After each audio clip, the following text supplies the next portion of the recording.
देखाइएको दृश्य जनता समाजवादी पार्टी नेपाल बाँकी जिल्लाको एकताको प्रथम जिल्ला अधिवेशन जुन आज नेपालगञ्ज उपमहानगरपालिका वार्ड नम्बर 14 स्थित रहेको सिटी हलमा सम्पन्न भएको छ। सो अवसरमा खिचिएका दृश्यहरू हुन् र यसमा हामीले तपाईलाई यो दृश्यमा देखाउनु पछाडिका उद्देश्य एउटै रहेछ। उहाँहरूको अधिवेशन कसरी सम्पन्न भयो, के तरिकाले सम्पन्न भयो, उहाँका नेताहरूले के भनाइराख्नु भएको छ, सरकारलाई के कति आरोप प्रत्यारोपहरू लगाएका छन् भने जनताका हक हितका विषयमा उहाँहरूले के आफ्ना भनाइहरू राखेका छन्। हामी सुनौँ, हेरौँ, केही कमी कमजोरी भए हामीलाई कमेन्ट मार्फत अवश्य पनि जानकारी दिनुहुन्छ भन्ने आशा राखेका छौँ।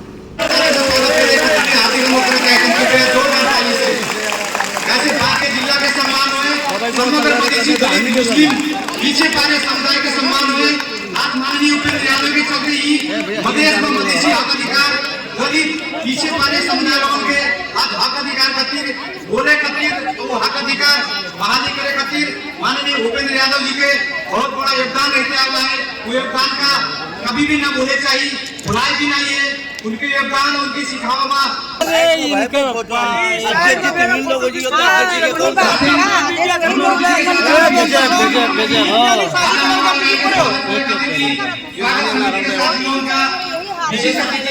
अन्य अतिथि लोगन का ए नानी हटा न तिमीहरु के अगाडिबाट हटा उडा जाऊ त। हम लोग इसे स्वागत सत्कार सम्मान कार्यक्रम आप लोग का जानकारी कराना चाहिए। जनता समाजवादी पार्टी ने साथी लोग खड़े हैं उनका बैठे थे आदि का अनुरोध करना चाहिए। ऊपर रहे साथी लोग कभी बैठे हुए अध्यक्षता कर रहे खाली कुर्सी जी, पार्टी के मंच पर आसीन पार्टी के नेतागण और इस सभागार में बैठे आदरणीय मित्रगण और उधर नाश्ते में धक्कम धुक्का करके लगे हुए मित्र लोग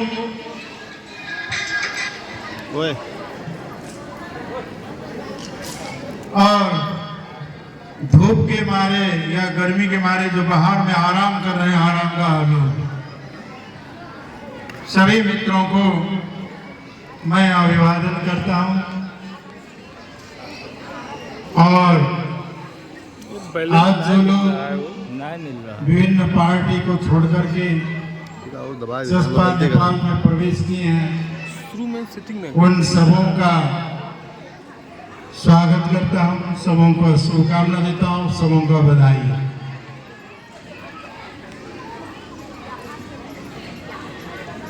और यह अधिवेशन वैसे तो अधिवेशन जैसा लग नहीं रहा है, फिर भी मान लेते हैं अधिवेशन ही है। इस अधिवेशन को भी मैं सफलता इसी तरह से अच्छी तरह से सफल हो, जैसे अभी हैं वैसे ना हो, इसकी शुभकामना देता हूं।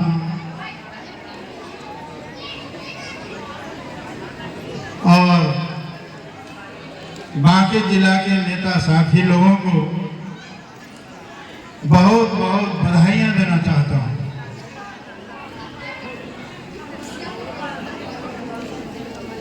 और अभी मित्र लोग, अभी मुल्क का हालत राजनीतिक रूप से अत्यंत अस्थिर है। जो विगत में बलिदान देकर जो अधिकार प्राप्त किया गया है,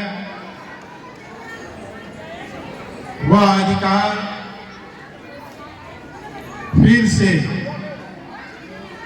कहीं कोई छीन ना ले, इसकी भी आशंका उत्पन्न हुई है। खास करके संघीय गणतंत्र, लोकतंत्र और नागरिक स्वतंत्रता जैसे आधारभूत अधिकारों के ऊपर लोकतंत्र विरोधी ताकतों के द्वारा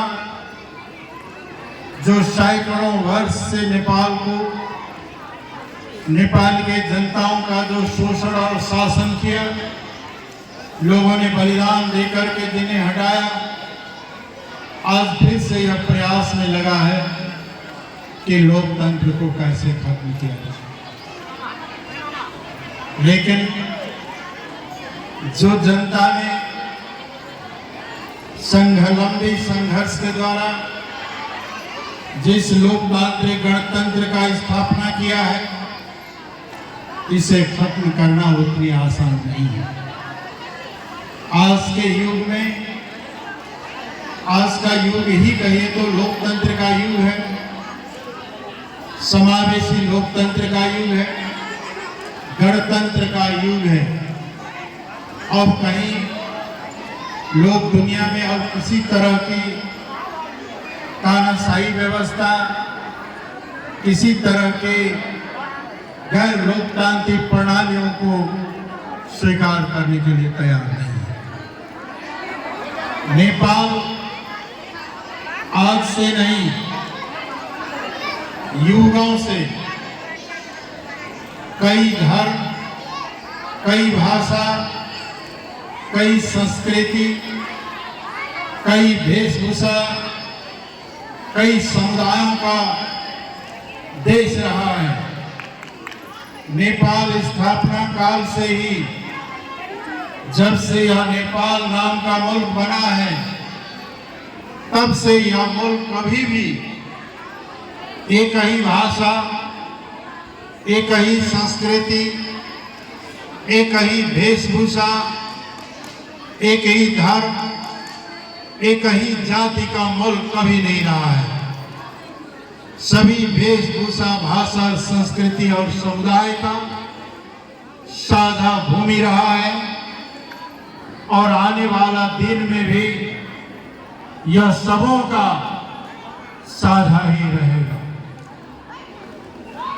और इसकी यह विशेषता भी है, इन विविधताओं के बीच का एकता ही इस मुल्क की राष्ट्रीय एकता है और राष्ट्रीयता भी है।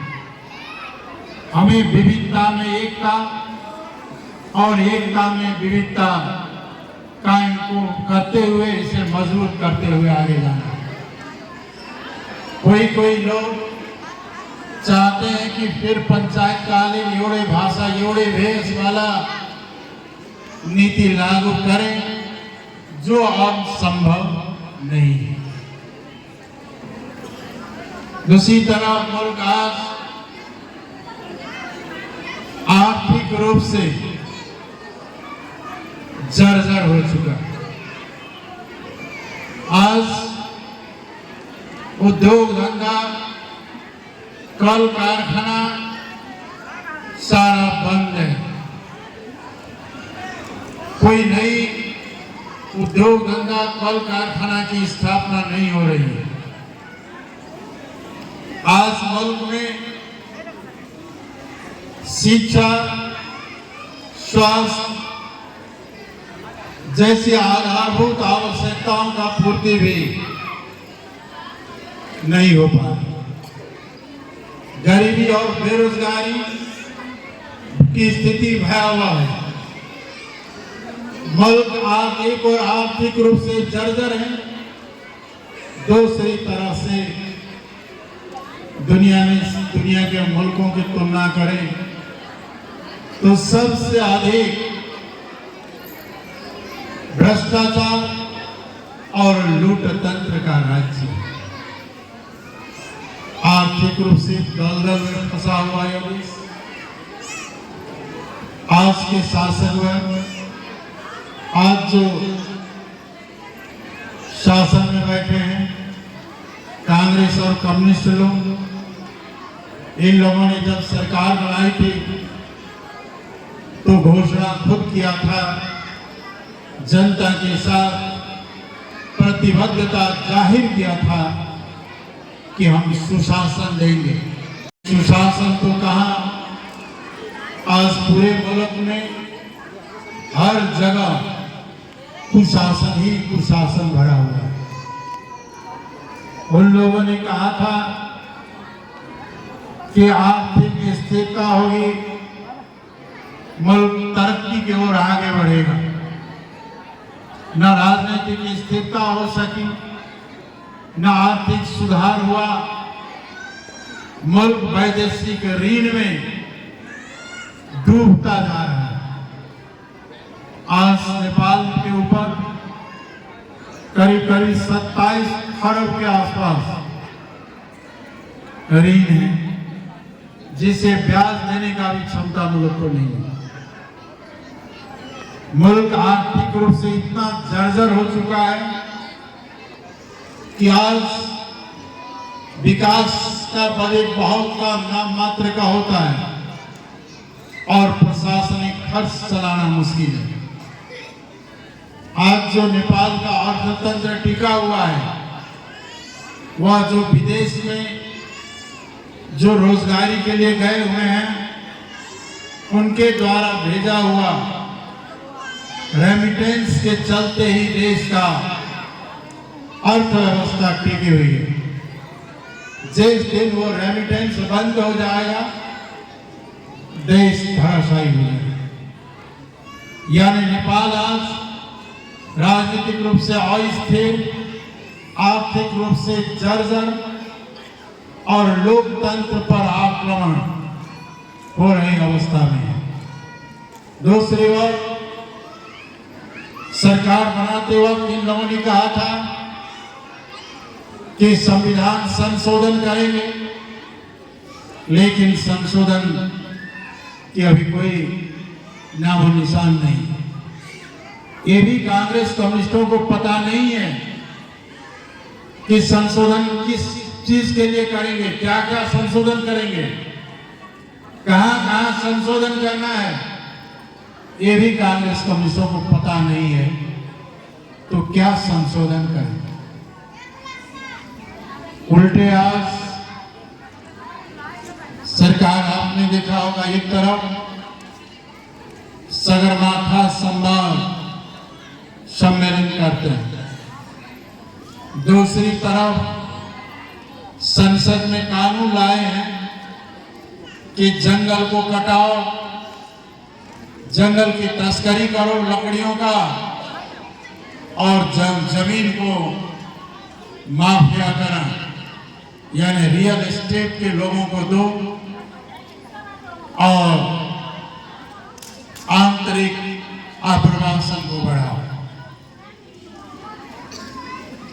जो किसी जमाने में राजा महेंद्र ने किया था, आज उसी रास्ते पे ये सरकार चल रही है। इसलिए सरकार असफल और निकम्मा हो चुकी है। देश की अर्थतंत्र चौपट हो चुका है।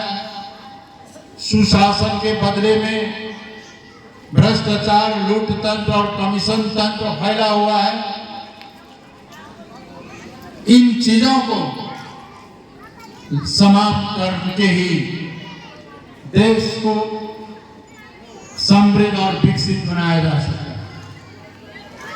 इस तंत्र को खत्म करके के ही सभी को अच्छी शिक्षा और रोजगारी की प्रबंध की जा सकती है।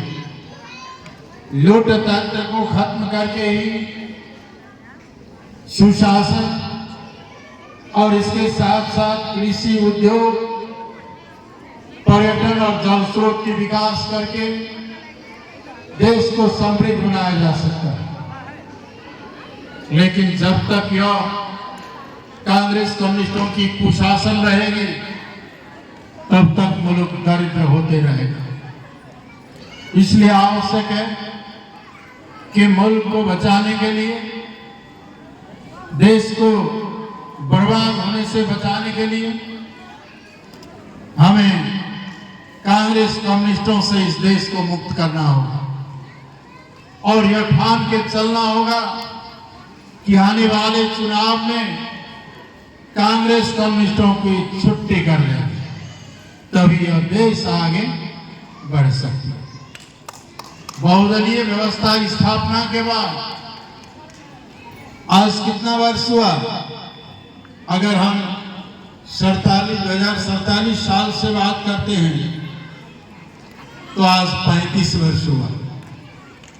कुछ समय छोड़ करके इन 35 वर्षों में कांग्रेस कम्युनिस्टों का ही सरकार रहा, लेकिन देश आगे आगे दुनिया तरक्की करती रही और नेपाल बर्बाद होता रहा। 35 सालों का यही उपलब्धि थी, इसे अंत करना है। और आज भी नेपाल में जो पीड़ित वर्ग है, जो गरीब विपन्न वर्ग है, वह रोजगारी, शिक्षा और स्वास्थ्य उपचार जैसे अवसरों से वंचित है।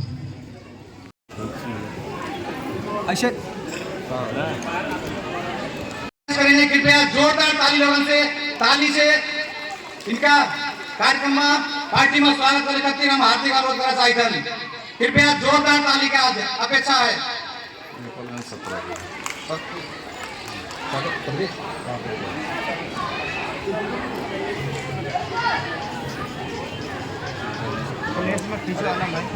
इनका हटाओ ना आगे से, इनका नहीं हटाओ।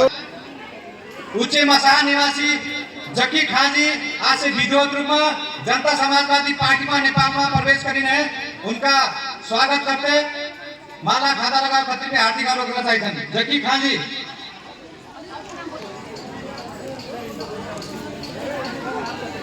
ऐसे के पार्टी प्रवेश कार्यक्रम में नेपालगंज उपमहानगर पालिका वार्ड नंबर 11 के फरीदा जसगढ़ जी कृपया व्यास मंच में दीजिए।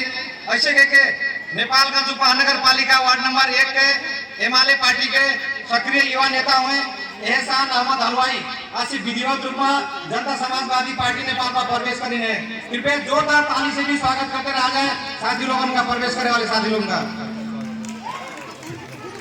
ऐसे के नेपालगंज उपमहानगर पालिका वार्ड नंबर 17 से पार्टी में प्रवेश में ब्रिजेश यादव जी विधिवत रूप में जनता समाजवादी पार्टी नेपाल में प्रवेश करेंगे। ब्रिजेश यादव जी, ओमकार यादव जी, राहुल यादव, संजय राजकुमार यादव जी का कृपया पार्टी में आधा माल लगा के स्वागत करे खातिर हार्दिक अनुरोध करना चाहिए।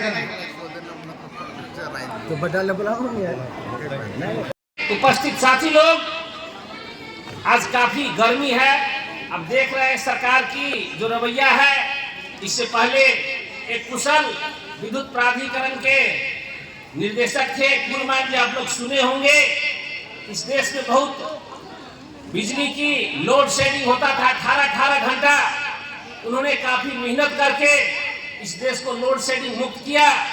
मगर हमारी जो सरकार है, केपी ओली का सरकार, वो आते ही आप फिर से देख रहे जो ये बिजली संकट दिखाई पड़ रहा है। कहीं न कहीं बहुत बड़ी एक मानिए शुभ लाभ करके बहुत बड़ा एक आग्रह पूर्वाग्रह के आधार पर और अपने नाता गोता रिश्ता को नजदीक के लोग को रखने के कारण फिर से देश में एक मानिए कि विद्युत की समस्या आप देख रहे हैं कि शुरू हो रहा है। तो हमें कह सकते हैं यह जो सरकार बनी हुई है, यह सरकार की मेन 4 प्रतिबद्धता था। वैसे कहने के लिए 4 प्रतिबद्धता था। हम नागरिक सरकार से हमें प्रश्न करना चाहिए कि सरकार जो बनता है, उनकी जो प्रतिबद्धता होती है, सरकार उस प्रकार काम कर रहा है कि नहीं कर रहा है, ये आम नागरिक की सरकार का विषय होना चाहिए। और सरकार यदि गलत काम करे तो हमें सरकार को विरोध करना चाहिए। लोकतंत्र में जनता का सबसे बड़ा अधिकार इसी को हम मानते हैं। ये जो केपी ओली जी का सरकार जो 2/3 का सरकार बनाए, उन्होंने कहा मैं इस देश का जो संविधान है वह संविधान हम लोग हर बार में बनाए, गड़बड़ किए। कहीं न कहीं इस देश में जो मधेसी जनजाति, आदिवासी, दलित, मुस्लिम जो तमाम लोग हैं, ये सभी के लिए जो संविधान बनाना चाहिए था, कहीं न कहीं उस समय हमने बेईमानी किया, हमने गलती किया, हमने सारा नेपाली के लिए संविधान नहीं बना पाए, जिस कारण देश में समस्या दिखाई पड़ रहा है। तो यह जो कांग्रेस कम्युनिस्ट का सरकार बन रहा है, इसका मूल उद्देश्य है जो विगत में हमने गलती किया हम उसको करेक्शन करना चाहते हैं, हम उस संविधान को संशोधन करना चाहते हैं और देश को सभी नेपाली को, चाहे मधेसी हो, वो पहाड़ी हो, वो हिमालय लोग हो, सबको अधिकार देके सबको जोड़ना चाहते हैं। उनका प्रथम प्रतिबद्धता था। तो क्या वो सरकार वो अपने प्रथम प्रतिबद्धता पर ईमानदार है या नहीं है? हम सबको मालूम है कि केपी ओली सरकार आने के कुछ ही महीने बाद उन्होंने कहा कि संविधान संशोधन नहीं होगी, हम संविधान संशोधन नहीं करेंगे, अब संविधान का संशोधन 2086 में जाके होगा। माने कोई देश का प्रधानमंत्री इस प्रकार से सफेद झूठ बोलने का, जनता को धोखा देने का और प्रधानमंत्री की कुर्सी पर रह के इस प्रकार का फ्रॉड बात करने का अधिकार है कि नहीं है? मुझे लगता है आम नागरिक को यह अधिकार नहीं है, तो प्रधानमंत्री को यह अधिकार कैसे हो सकता है? तो इससे हम एक मानिए कि धारणा बना सकते हैं कि हमारे जो प्रधानमंत्री हैं ये झूठे हैं, ये फ्रॉड हैं और ये जनता को भ्रम देके इस सरकार में आए हैं। इन्होंने कहा कि मैं देश में जो भ्रष्टाचार का महामारी है, मैं आते ही देश में भ्रष्टाचार के विरुद्ध में कार्रवाई आगे बढ़ाऊंगा। परंतु सही बात तो यह है कि जो भ्रष्टाचार के नायक है, जो भ्रष्टाचार के मसीहा है, वही आज प्रधानमंत्री बैठे हुए हैं। आप सबको मालूम होगा ये हमारी देश किस प्रकार से आगे बढ़ रहा है। ये जो ललिता निवास आप लोग सुन रहे हैं, वहाँ प्रधानमंत्री का कार्यालय है। ये ललिता निवास जहाँ प्रधानमंत्री रहते हैं, वो ललिता निवास सुरक्षित नहीं है, वो प्रधानमंत्री के कार्यालय सुरक्षित नहीं है। और वो जमीन कौन ले रहा है? कोई पूर्व प्रधानमंत्री है, वह जमीन में दोषी दिखाई पड़ रहे हैं। कोई अर्थ मंत्री है, वो अपने को सुकुम्बासी कहता था, वो अरबपति हो गया, उसमें उसके परिवार और दोषी दिखाई पड़ रहे हैं। इस देश के कांग्रेस कम्युनिस्ट के बड़े बड़े नेता वो ललिता निवास प्रधानमंत्री कार्यालय बेचने में वो दोषी दिखाई दे रहे हैं। जिस देश में प्रधानमंत्री का कार्यालय सुरक्षित न हो, जिस देश में प्रधानमंत्री, पूर्व प्रधानमंत्री और देश के बड़े पार्टी जो अपने को बोल रहे हैं, उस पार्टी के बड़े नेता मानिए कि इस प्रकार के जमीन के मानिए माफियागिरी में लगे हो, तो आप इस सरकार से, कांग्रेस कम्युनिस्ट से क्या आशा और अपेक्षा कर सकते हैं? उन्होंने कहा था कि मैं अधिवेशन में आते गर्मी में और दूर से आप लोग आवाजाही के लिए अपने व्यक्तिगत तरफ से, पार्टी की तरफ से आप सब लोगों का धन्यवाद एवं बधाई देना चाहिए थे। और सुरक्षाकर्मी, पत्रकार बंधु, सब लोगों का हृदय से धन्यवाद। आज ही प्रथम अधिवेशन के उद्देश्य एक मूल कमेटी, ईमानदार कमेटी आवे और वो जिला का पूर्णता रूप में आगामी दिन में कैसे का मजबूत करे थे, कैसे का बलियो बनावे थे, कैसे का आगामी ले जाए थे। सक्षम नेतृत्व के आज आवश्यकता है।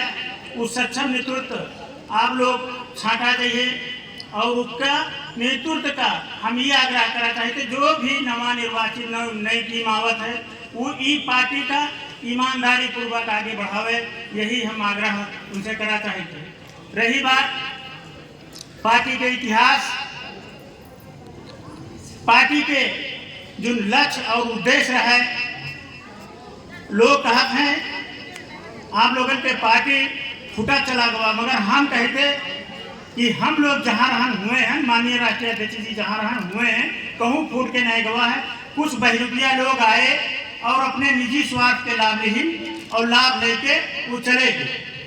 जैसे सबसे पहले फोरे की शुरुआत 2 लोग करीब हमरे हैं, चरदेव ओझा रहे, आज उनके जिला में नामो निशान हेराए गवा। फोड़ के एक हमरे लोग उनके माननीय बना, संध्या देवी देव जी का माननीय बने।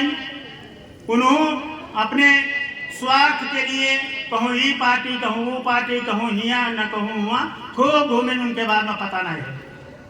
अब फिर से पार्टी फोड़े वाले के छटपटी लगा है।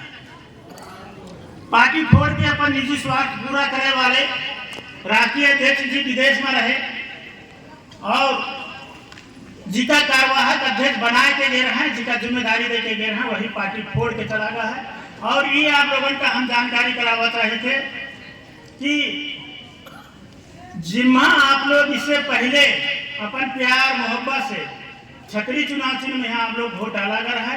ये वही पार्टी हो, ना ये कहूँ बिका है, ना आपका फुटा है, ना कहूँ ये इधर उधर भवा है। हाँ, इमाम ऐसे कुछ लोग अपने निजी स्वार्थ के लिए भाग गए हैं। वो भागे हुए लोगों का ऊपर वाला सब बुद्धि दे, और हमका तो लागत है कि फिर से जो अगर सुधर जाते हैं तो बहुत बड़ी बात है। नहीं तो ये के आगे के परिणाम क्या हुई है वो खुद उन लोगों का पता है। और ये जो सभा हाल में आप लोग बैठे हो, ये सभा हाल भी जनता समाजवादी पार्टी नेपाल के ही देन हो। वो इलिए देन हो ना हमें ही इश्तियाक जी का मंत्री बनी थी, टिकट दे के संसद जीती थी, संसद बनी थी, आप लोग संसद बनाए, और हमें यहाँ राष्ट्रीय अध्यक्ष जी उनका मंत्री बने, मंत्री बना के वो आज यहाँ ही बने। मगर कौन सा ऐसा लोग, कौन सा ऐसा लालच जो उनका ये सब करे तो यहाँ मजबूर की। मगर कुछ भी है, अब हम लोग नए सिर से, नए ढंग से लोगों का जोड़े के काम, लोगों का अपने साथ में ले चले के काम, कंधे से कंधा मिलाए के काम, और सबसे बड़ी बात यहाँ पर हम लोगों का जो आपस में बांटे वाला काम होते, वो काम का भी हमारे लोगों के मूल्यांकन करे थे। हम लोगों का ये धिक्का रहे थे और आगे बढ़े थे, आगे बढ़ के ये पार्टी का मजबूत बनावे थे। हमने अभी महासचिव जी बचे हैं, राष्ट्रीय अध्यक्ष जी बचे हैं, गर्मी इतना है। आज भी समय ज्यादा हो गया। आज भी अगर इस समुदाय को और जो भी दलित समुदाय है, पिछड़ा हुआ समुदाय है, उसको अपने अधिकार की प्राप्ति करनी है तो जसपा नेपाल के बाहर दूसरा कोई विकल्प इस देश में नहीं है। मेरे दोस्तों, मैं हमेशा कहता हूं कि जिसको गीदड़ की सवारी करनी हो, गीदड़ की सवारी करनी हो, वो जाए कांग्रेस और एमआरए की राजनीति करे कि मालिक खाएगा और खाने के बाद कुछ बचेगा तो फेंका हुआ आपको सामने में टुकड़ा डाल देगा। अगर शेर की राजनीति करनी है तो जसपा नेपाल ज्वाइन करो, माननीय उपेंद्र यादव का साथ दो, आगे बढ़ो, इस देश में इतिहास लिखो, अपनी तारीख लिखो। तुम्हारे बगैर इस देश में कुछ नहीं हो सकता। मेरे बहनों, तेरे माथे पे ये आंचल बहुत ही खूब है, लेकिन तेरे माथे पे ये आंचल बहुत ही खूब है, लेकिन तो इस आंचल का एक परचम बना लेती तो अच्छा था। मेरे बहनों, जब समुदाय के नौजवान जयचंद होने लगे, मीर जाफर और मीर साजिद होने लगे, उनकी गैरत खत्म हो जाए, वो बेशर्मी का झोला अपने कंधे पर डाल करके घूमने लगे, ऐसे समय पर समुदाय की माओ को और बेटियों को रजिया सुल्ताना और झांसी की रानी की तरीके से मैदान में निकलना पड़ता है और अपने अधिकार की प्राप्ति करनी। आज आपके सामने जो नेतृत्व है, पूरा देश अभी जसपा नेपाल की तरफ देख रहा है, क्योंकि कांग्रेस और एमआरए ने यह गठबंधन क्यों किया। वो तो कहते हैं 7 बूंदे के लिए किया, 8 बूंदे के लिए किया, लेकिन क्या क्या बूंदा है वो ओपन सीक्रेट है। शायद ज्यादा बोलने की आवश्यकता नहीं है। आज इस देश को आवश्यकता है एक ईमानदार नेतृत्व की, ईमानदार क़यादत की, ईमानदार लीडरशिप की आवश्यकता है। आज फेल हो गया है कांग्रेस, फेल हो गया है एमआरए। 2 तिहाई की ये सरकार महंगाई को घटा नहीं सकी। कृषि प्रधान देश के अंदर चावल मांग कर खाया जाता है, बाहर से खरीद करके लाया जाता है, मसाला बाहर से खरीद करके लाते हैं, खाने का मसाला बाहर से खरीद करके लाते हैं। कृषि प्रधान देश में 26 खरब से ऊपर का ऋण हो गया इस देश के ऊपर। इस देश को अगर मुक्ति देना है, सिर्फ मधेश को नहीं, सिर्फ यहाँ के मुसलमानों को नहीं, सिर्फ आदिवासी जनजातियों को नहीं, इस देश को इन बेहुदा लोगों से अगर मुक्ति देना है, देश में समृद्धि लानी है, देश में ईमानदारी के साथ शासन को आगे बढ़ाना है, जिस पर नेपाल को आगे बढ़ाना पड़ेगा। इसके बाहर कोई विकल्प नहीं है। ये अधिवेशन बांके और नेपालगंज के और पश्चिम की राजनीति को एक नया दिशा देगा, ये आशा करते हुए मैं आपसे विदा देता हूँ। शुभकामना व्यक्त गर्दछु। यो अधिवेशनले पार्टीको सांगठनिक सुदृढीकरण र राजनीतिक दिशा निर्देशन तय गर्ने महत्त्वपूर्ण योगदान पुर्याउनेछ भन्ने मैले विश्वास लिएको छु। आज हामी एक यस्तो मोडमा उभिएका छौँ जहाँ मुलुक आर्थिक, सामाजिक, राजनैतिक चुनौतीको सामना गरिरहेको छ। भ्रष्टाचार सीमा नाघेको छ। जनता समाजवादी पार्टी नेपालको भूमिकालाई जनताले अब आशा र विकल्पको रूपमा हेर्न थालेका छन्। यस्तो अवस्थामा बाँके जस्तो महत्त्वपूर्ण जिल्लामा संगठनलाई थप सशक्त, समावेशी र जनमुखी बनाउनु अत्यन्त आवश्यक छ। म केही विगतका दिनहरू हाम्रा त्यतिखेर फोरम नेपाल भनेर सुरु भएको यो जिल्लामा त्यतिखेरदेखिको म यहाँको ज्ञात छु। त्यतिखेर म पनि एउटा मधेसको मुद्दामा, मुस्लिमको मुद्दामा, जनजातिको मुद्दामा म गैर सरकारी संस्थाको माध्यमबाट यहाँ चाहिँ मैले 30 वर्ष आफ्नो जीवन व्यतीत गरेँ। मैले युवाकाल बाँकेमा व्यतीत गरेको छु नेपालगञ्ज बसेर। त्यसैले केही कुराहरू यहाँका विगतका भोगाईहरू म राख्न चाहन्छु। त्यतिखेर पार्टी सुरुवात भयो, पार्टीमा धेरै साथीहरू जुटे र पार्टीले अवसर दिँदै गयो। आज जुन हलमा हामी बसिरहेछौँ, यो हल पनि वास्तवमा हाम्रै पार्टीको देन हो। जनता समाजवादी पार्टी नेपालले त्यतिखेर आफ्नो यहाँ यो बजेट छुट्याएर त्यतिखेर इस्तियाक राईजी माननीय हुनुहुन्थ्यो, यहाँबाट उहाँ जिम्मेवारी कार्यकारी सदस्य हुनुहुन्थ्यो र उहाँको माध्यमबाट यहाँ आयो। अहिले साथीहरू, म अब त काठमाडौँमा बस्छु तर यहाँ देख्छु हाम्रा ती साथीहरू जो जनता समाजवादी पार्टी नेपालमा लागेर त्यतिखेर हाम्रो फोरम नेपाल भनिन्थ्यो, त्यसमा लागेर अहिलेसम्म जनता समाजवादी पार्टी नेपाल हुँदासम्म उहाँ साथ हुनुहुन्थ्यो। तर केही दिन अगाडि उहाँ कुन स्तरबाट पार्टीले उहाँलाई कहाँ पुर्यायो हाम्रो तपाईँको अगाडिमा छ। मैले देखेको छु 62 साल 63 सालमा जब माओवादीको आन्दोलन थियो, इस्तियाकजी म कहाँ गिराउनुहुन्थ्यो, सिबीजी कसरी नेपालमा बस्ने, यहाँ बस्न सक्ने अवस्था छैन। र त्यतिखेर उहाँको लागि उहाँलाई चाहिँ हामीले वास्तवमा अहिले रामकुमार सर यही हुनुहुन्छ, अहिले हाम्रो अध्यक्ष यही हुनुहुन्छ र उहाँहरूले उहाँलाई यस पार्टीमा सदस्यता दिएर उहाँको व्यक्तित्व विकास गर्यो, उहाँलाई जिम्मेवारी दियो, उहाँको स्थानहरू सुरक्षित गर्यो र उहाँको माध्यमबाट यहाँ यत्रो विकास चाहिँ भयो। यो जति देखिन्छ जनता समाजवादी पार्टी नेपालले को अवधारणा अनुसार मार्गदर्शनमा भएको हो। तर विगत केही महिना अगाडि उहाँहरू कुन स्वार्थमा कता अलमलिनी हो।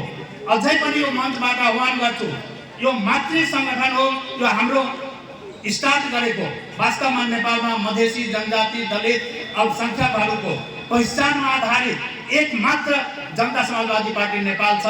र भुलेर भत्किएर जो साथीहरू बाहिर जानुभएको छ, म इस्तियाकी समेतलाई यही मञ्चबाट आह्वान गर्न चाहन्छु, आऊ, यो घर तपाईँलाई सधैँ खुला छ र जहाँ तपाईँ अहिले हुनुहुन्छ, जहाँ फुटेर जानुभयो त्यहाँ कुनै पनि स्वार्थ चाहिँ पूर्ति हुँदैन र यहाँ तपाईँलाई पार्टीले जुन व्यक्तित्व डेभलप गर्यो त्यो चाहिँ तपाईँले मूल्य चुकाउनुहोस् हाम्रो बाँकेवासीको लागि। आज हरेक क्षेत्रमा हेर्नुहोस्, आज जे जति चाहिँ हामीले पाएका छौँ यो मधेस जनविद्रोहबाट पाएका छौँ। आज चाहिँ त्यो मधेसीहरू बलिदानी नगरेको भए आज हामी हरेक क्षेत्रमा अहिले जुन पाइराखेका छौँ, लोकसेवादेखि, सेनादेखि, प्रहरीदेखि हरेक क्षेत्रमा अहिले मधेसी, मुस्लिम, आदिवासी, जनजाति, महिला, पिछडा वर्ग जो हक अधिकार पाइराखेका छन्, त्यो कसैको योगदान हो भने यो मान्य उपेन्द्र यादवजीको योगदान हो। तपाईहरुले बुझ्नुपर्छ। आज यो पुरा नेपालभरिमा मलाई लाग्छ 1 नम्बरमा सबभन्दा बढी विकास भएको जो नेपालको जो जो सबै चिज हामी पाएका छौँ अहिले जहाँ हामी बसिरहेछौँ त्यो पनि यही पार्टीको देन हो। त्यस कारणले तपाईहरुले देखिराख्नु भएको छ भेरी अस्पताल हेर्नुस् आज एसी सहितको अस्पताल बनेको छ 90 करोड रुपैयाँ त्यहाँ गएको छ हाम्रो पार्टीको पहलबाट।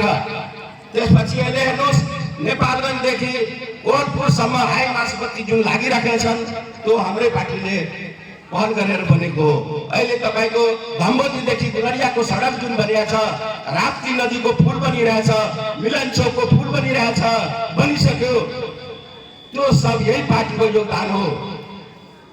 उहाँले यो जिल्लालाई कहिले पनि पछि पारेको होइन।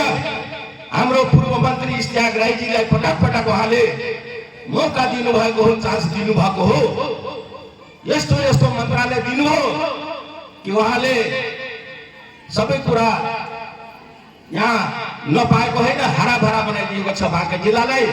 आज पता नहीं उहाँले आफ्नो हुन त आज यो पहिलो रेकर्ड होइन, यो पार्टी मलाई लाग्छ 7वां पटक तपाईको यो सानोतिनो झिना मसिना कुराहरूलाई लिएर 2-4 जना आउने जाने क्रम यस्तो पार्टीमा भइरहेछ। तर मलाई लाग्छ बाँके जिल्लामा हामी 1 नम्बरमै छौँ। बाँके जिल्ला कांग्रेस एमालेभन्दा हामी पनि कम छैनौँ। अहिले 8वटा नगरपालिका, उपमहानगरपालिका र गाउँपालिका मध्येमा हाम्रो 4वटा हाम्रो कब्जामा छ। त्यो तपाईहरुलाई थाहा होला। नेपालगञ्ज पनि हाम्रो कब्जामा छ, नरेन्द्रपुर पनि कब्जामा छ, जुडुवामा पनि 3टा वार्ड जितेछ, जानकीमा पनि 2टा वार्ड जितेछ। त्यस कारणले अब हामीले अब यो पहिला मन्त्री थियो, अब यता जाउँ, अहिले मन्त्री छैन। अहिले हाम्रो सत्तामा हामी नभए पनि हाम्रो पुरानो साथीहरू छन्। मलाई लाग्छ यही पार्टीमा 90% अहिले हाम्रो गार्जियन जसपा नेपालका आदरणीय केन्द्रीय अध्यक्ष माननीय उपेन्द्र यादवज्यू, यस कार्यक्रमका विशिष्ट अतिथि जसपा नेपालका महासचिव रामकुमार शर्माज्यू, यस कार्यक्रमका विशिष्ट अतिथि, कार्यक्रममा पाल्नुभएका पार्टीका केन्द्रीय सदस्य एवं राष्ट्रिय सभा सदस्य माननीय खालिद सर, त्यसैगरी यस कार्यक्रममा उपस्थिति हुनुभएका पार्टीका केन्द्रीय सदस्यज्यूहरू, प्रदेशका कार्यवाहक अध्यक्ष एवं पदाधिकारीज्यूहरू र यस कार्यक्रममा उपस्थिति हुनुभएका जसपा नेपालका भातृ संगठनका जिल्ला कमिटीका अध्यक्षहरू र हरेक पालिकाका 8वटा पालिकाका अध्यक्षहरू आउनु भएको छ। टाढा टाढाबाट पार्टीका अध्यक्षका बाढीहरू र जसपा नेपालको ऐतिहासिक यो जिल्ला अधिवेशनलाई सफल गर्न पाल्नुभएका सम्पूर्ण आदरणीय व्यक्तित्वहरूमा संघीय अभिवादन टक्राउन चाहन्छु। जय मातृभूमि। सर्वप्रथम यस ऐतिहासिक जिल्ला अधिवेशनको म मेरो व्यक्तिगत तर्फबाट र पार्टीको केन्द्रीय कमिटीको तर्फबाट हार्दिक हार्दिक सफलताको शुभकामना पनि व्यक्त गर्न चाहन्छु। सम्झिनै पर्ने हुन्छ 2063 साल असोज 3 गतेदेखि हाम्रो यो मुलुकमा मधेस आन्दोलन भयो। मधेस आन्दोलन के कति कारणले भयो? खसारे समुदायहरूले सबै अधिकारहरू चाहिँ आफूलाई मात्र तल्लीन गरेका थिए। पछाडि परेको वर्ग मधेसी, मुस्लिम, दलित, थारू, महिलाहरूको अधिकार चाहिँ हाम्रो संविधानमा लेखिएन। त्यो अधिकारको लागि यो देशमा मधेस आन्दोलन भएको थियो। त्यसको नेतृत्व हाम्रो पार्टीका श्रद्धेय अध्यक्ष माननीय उपेन्द्र यादवजीले गर्नुभएको थियो। म उहाँलाई धेरै धेरै धन्यवाद दिन चाहन्छु। यसै मञ्चको माध्यमले गर्दाखेरि आज त्यो मधेस आन्दोलनको बदौलतबाट आज हामीहरूले संविधानमा संघीयता प्राप्त गर्यौं, जसको उपलब्धि 7वटा प्रदेश स्थापना भयो।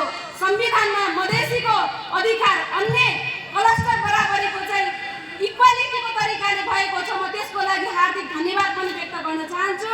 र मधेस आन्दोलनका प्रथम शहीद रमेश महतो लगायतका बाँके जिल्लाका माता प्रसाद कुर्मिङ लगायतका 100 करोड शहीदहरूलाई म यस कार्यक्रमबाट सम्झन चाहन्छु। तपाईहरूको यो बलिदानले गर्दाखेरि यो मुलुकले पक्कै पनि सार्थकता पाउनेछ र पछाडि परेका वर्गहरूले चाहिँ आफ्नो हक अधिकार व्यवहारिकतामा र संविधानमा चाहिँ सुनिश्चित गर्नुहुनेछ भन्ने कुरा मैले अपेक्षा गरेको छु। र बाहिरबाट पाल्नुभएका पार्टीका श्रद्धेय अध्यक्षज्यूहरू, पार्टीका केन्द्रीय कमिटीका नेताज्यूहरू र प्रदेश कमिटीका नेताज्यूहरूलाई बागेश्वरी माताको पवित्र भूमिमा म हार्दिक हार्दिक स्वागत पनि गर्न चाहन्छु। र आज बाँके जिल्लामा हिजो 63 सालदेखि चाहिँ पार्टी स्थापना भएको थियो। हाम्रो 8वटा पालिकाबाट चाहिँ हरेक पालिकाबाट चाहिँ हाम्रो जिल्ला कमिटीमा प्रतिनिधित्व हुन सकेको थिएन। गौरवका साथ यो मञ्चबाट भन्न चाहन्छु 8वटै नगरपालिकाबाट प्रतिनिधिहरू यस कार्यक्रममा पाल्नु भएको छ। म त्यसको लागि धन्यवाद पनि व्यक्त गर्न चाहन्छु। र आज विभिन्न पार्टीबाट पार्टी परित्याग गरेर जसपा नेपालको पार्टीको सिद्धान्तलाई आत्मसात गर्दै तपाईहरू यस पार्टी प्रवेश गर्दै हुनुहुन्छ।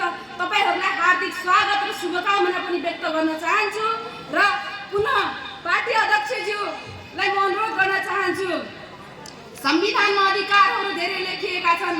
आज पनि महिलाहरू घरेलु हिंसा, बलात्कार र दाइजोको नाममा आज पनि जल्नु परेको छ, मर्नु परेको छ। त्यसको लागि चाहिँ ठोस निर्णय लिएर चाहिँ अगाडि गइयोस्। मधेसीहरूको अधिकार पनि आज अनुहार हेरेर, रङ हेरेर यो मुलुकमा व्यवहार चाहिँ कायम गरिन्छ, त्यसको पनि छिनोपानो गरियोस्। त्यसको लागि हक अधिकारको लागि हामी यो युद्ध गर्न तयार छौँ, सडक आन्दोलन पनि गर्न तयार छौँ। त्यसको लागि चाहिँ म पार्टी अध्यक्षज्यूलाई पनि अनुरोध गर्न चाहन्छु। र गर्मीको मौसममा पनि तपाईहरू टाढा पाल्नु भएको छ। टाढाबाट म तपाईहरूलाई धेरै धन्यवाद दिन चाहन्छु। अन्त्यमा एउटा शायरीबाट म आफ्ना मन्तव्यहरू अन्त्य गर्न चाहन्छु। अरे उन्हीं लोग क्या मुझे गिराएंगे, अरे उन्हीं लोग मुझे क्या गिराएंगे जिन्होंने चलना ही ठोकर से सीखा है। धन्यवाद। जय मातृ। अस्सलाम वालेकुम, नमस्कार। आज म के भन्न चाहन्छु, यो प्रथम ऐतिहासिक अधिवेशनले तपाईँलाई के जनाउन चाहन्छ, हामी एकताको प्रतीक, हामी एक हौँ भनेर यो मूल नाराका साथमा तपाईँहरू आज यो माझमा आइदिनु भएको, हाम्रो न्यूनता स्वीकार गर्नुभएको म हृदयदेखि धन्यवाद पनि दिन चाहन्छु र साथै मुबारकबाद पनि दिन चाहन्छु कि आज पनि हाम्रो देश नेपालगञ्ज, ऐतिहासिक नगरी नेपालगञ्ज बाँकेमा आज पनि हाम्रो मधेसी अधिकार र मधेसी मुस्लिम अनि दलित जनजाति धेरै पछाडि छन्। किन पछाडि छन्? हामीहरूको भित्रै कमीले हो। हामी एक छैनौँ। किनभने एक छैनौँ, एक अर्काको कुरा मिल्दैन। यो शुभकामना मन्त्र साथै म के भन्न चाहन्छु, यो पार्टीको नारा छ सुशासन समृद्धि। यहाँ समाजवाद भनेको सबै थरीको मान्छे यहाँ एकजुट हुनुभएको छ। आज सबै कोही कसैमा मतभेद छैन।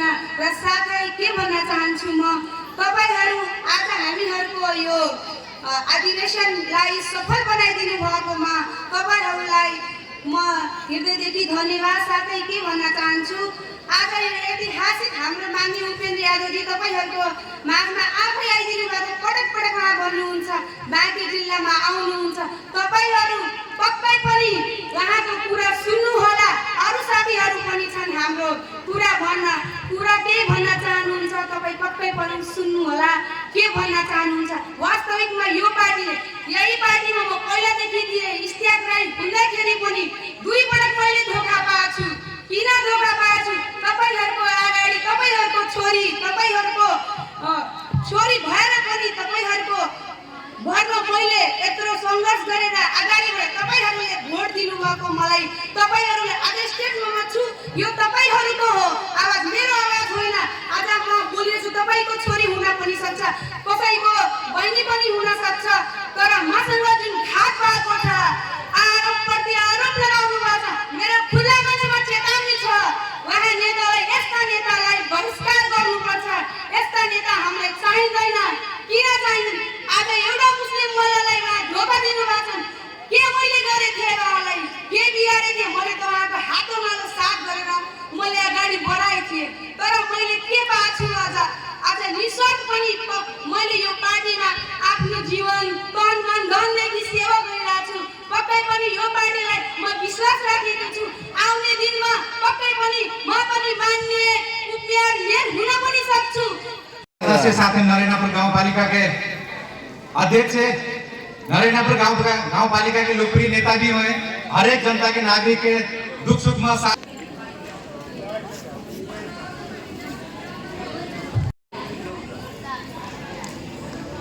जातीय छुआछूत उन्मूलन दिवस शुभकामना भी देना चाहते हैं कि कार्यक्रम नरेंद्रपुर से स्टार्ट भा रहा और आए के यहाँ आप लोगों का भी हम इस संबंध में यहाँ शुभकामना और विचार योगदान मूल्यांकन करके समाज का निर्माण करना चाहिए।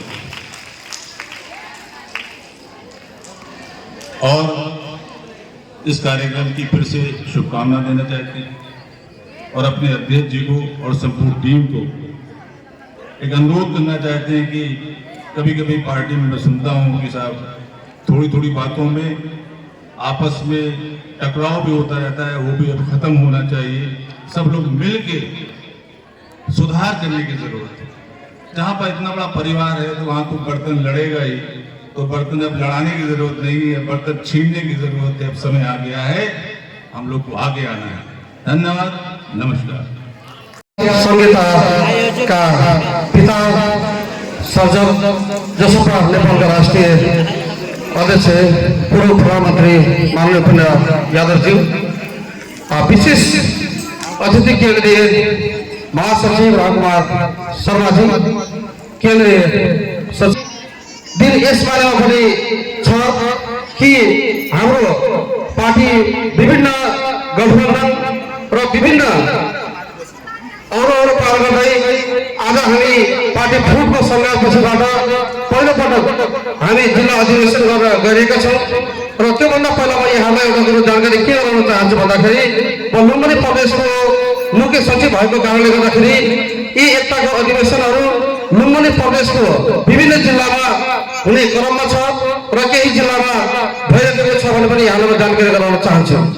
आज हाम्रो मुलुक संक्रमण कालमा गुज्रिरहेको यहाँहरू सबैलाई अवगतै छ। हामी जुन सुशासनको लागि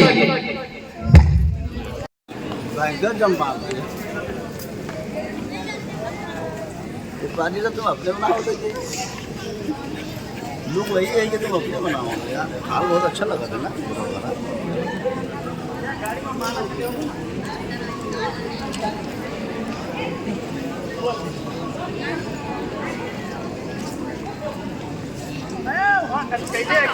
कार्यक्रम शुरू हो गया, सब भाग रहे हैं। खींचे हो लिए थे हमने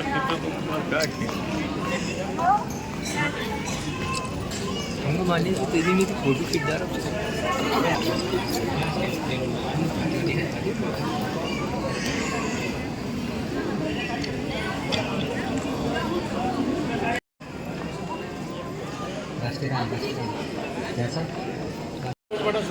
संपूर्ण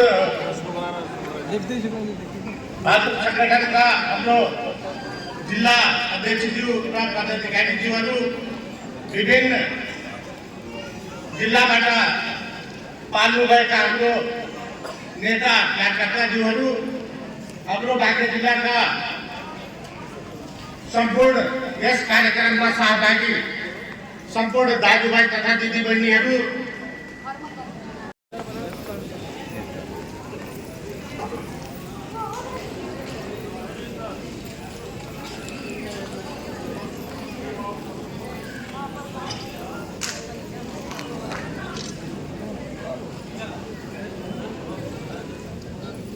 हम लोग जनता समाजवादी पार्टी नेपाल के पहला ऐतिहासिक सम्मेलन में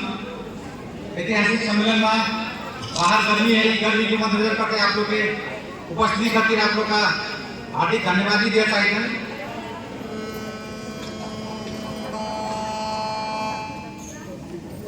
राष्ट्रीय गान शुरुआत करने खातिर साथियों का हार्दिक अनुरोध चाहिए।